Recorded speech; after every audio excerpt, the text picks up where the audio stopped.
Bonjour à tous et bienvenue pour cette nouvelle petite vidéo. Donc aujourd'hui je vais vous faire la présentation du couteau zéro tolérance modèle 550. Donc c'est un design de Rick Hinderer en collaboration avec Kai USA. Donc pour sa branche un zéro tolérance. Donc ceux qui connaissent les couteaux de Rick Hinderer retrouveront un peu le design des anciens modèles. Hop, je vous fais un peu le tour. Donc on peut voir ici 0,550 Hinderer Design Made in USA.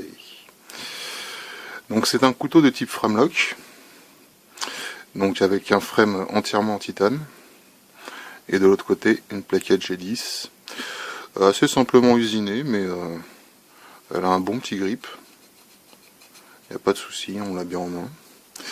Donc c'est un modèle qui fait à peu près 12 cm en longueur. Attendez, je vais vous prendre le petit mètre pour mesurer ça. Donc voilà, un peu moins, il fait à peu près 11,7. Hop. Donc il possède une petite lame qui fait environ 9 cm si je me souviens bien. Je vais vous mesurer ça comme ça. Il n'y aura pas de souci. Hop là. Voilà. Donc elle fait quasiment 9 cm. Attendez, parce que c'est pas facile en regardant l'écran en même temps. Voilà, 9 cm. Et donc un tranchant légèrement plus court, de 8-7 environ. Elle a une épaisseur de 4 mm. Je sais pas si vous verrez bien. Hop, voilà, une petite mise au point. Et donc c'est un modèle drop point assez sympa. Il n'est pas trop agressif. Ça reste raisonnable, ça reste simple. Hop là. Donc framelock en titane, comme je vous disais. Donc qui s'ouvre à une main. Donc ce n'est pas un modèle à ouverture assistée, hein, comme sur les modèles de zéro tolérance 300. Là c'est vraiment... il faut vraiment y aller du pouce. Hein. Mais ça va, ça reste quand même assez facile, assez raisonnable. Là, vous pouvez voir le framelock en action. Hop, petite mise au point, ça serait sympa. Hop,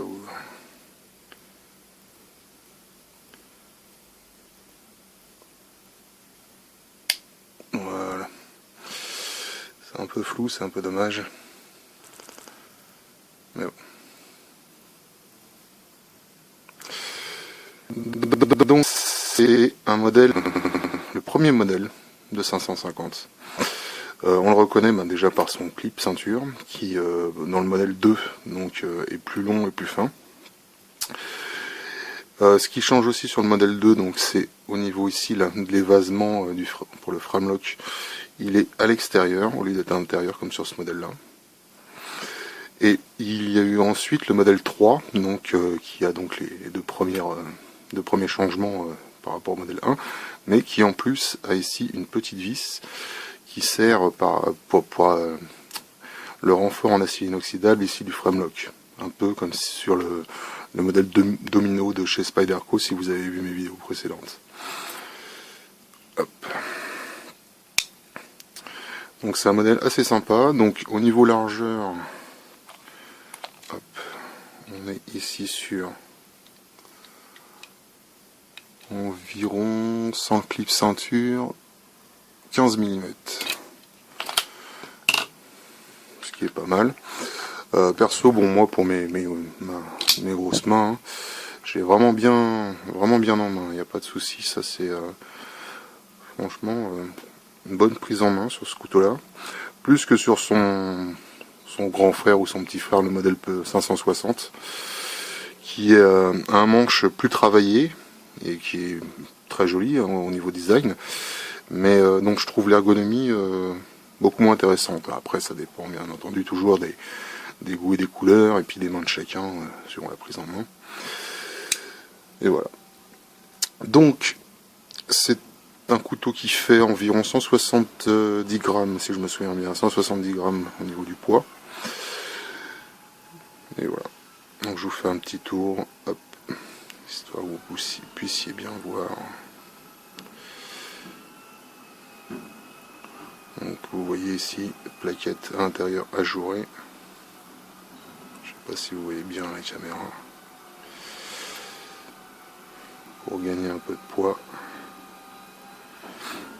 Donc le clip, là, vous voyez, un peu en haut, hein, c'est parce que il était un peu dur au début et donc je l'ai un peu tordu pour le monter légèrement.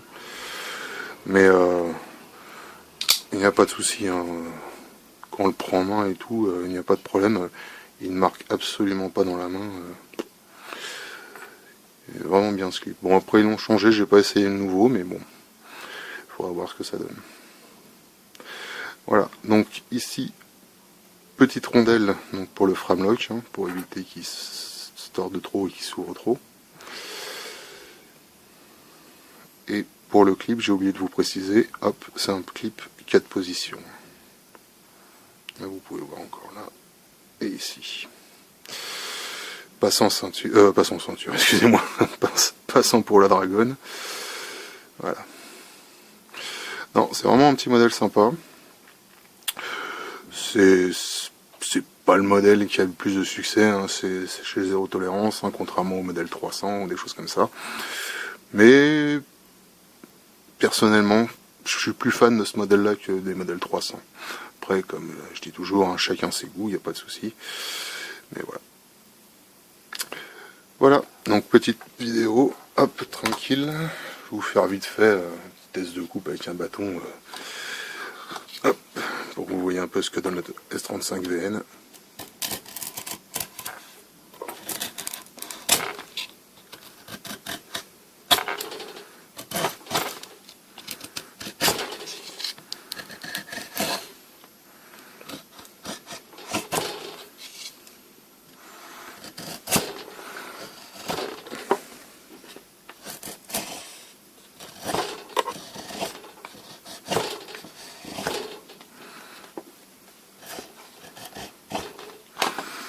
Voilà. Bon, c'était rapide, hein, mais bon, on va pas y passer la journée non plus. Voilà, bon ben, j'espère que la vidéo vous a plu. Et abonnez-vous à ma chaîne. Allez, salut!